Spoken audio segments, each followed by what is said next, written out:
The work done in shifting a particle of mass m from center of earth to a surface of earth is. So Rm is to find out how much amount of work we need to do to shift an object from the center of earth, take it as from this point, to a point on the surface.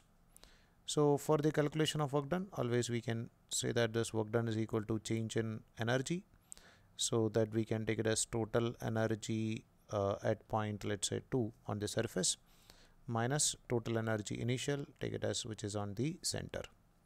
So you can write work done is equal to total energy on the surface, its potential energy is minus of g m divided by distance is going to be equal to r. So its kinetic energy is 0, so that's why we are just considering its potential minus gmm by 2r.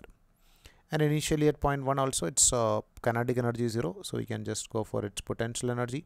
Potential energy at the center of earth is not equal to 0. Center of earth potential is 3 by 2 minus 3 by 2 gm divided by r. So we can find out the value of work done as equal to, we can take just gmm by r as common, so remaining thing is minus 1 and this minus minus will become plus 3 by 2.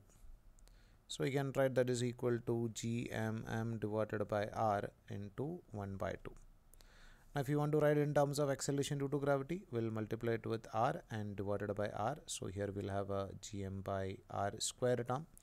Gm by r square is acceleration due to gravity on the surface, so we can write this as mgr divided by 2 will give the value of work done, and that is plus mgr by 2.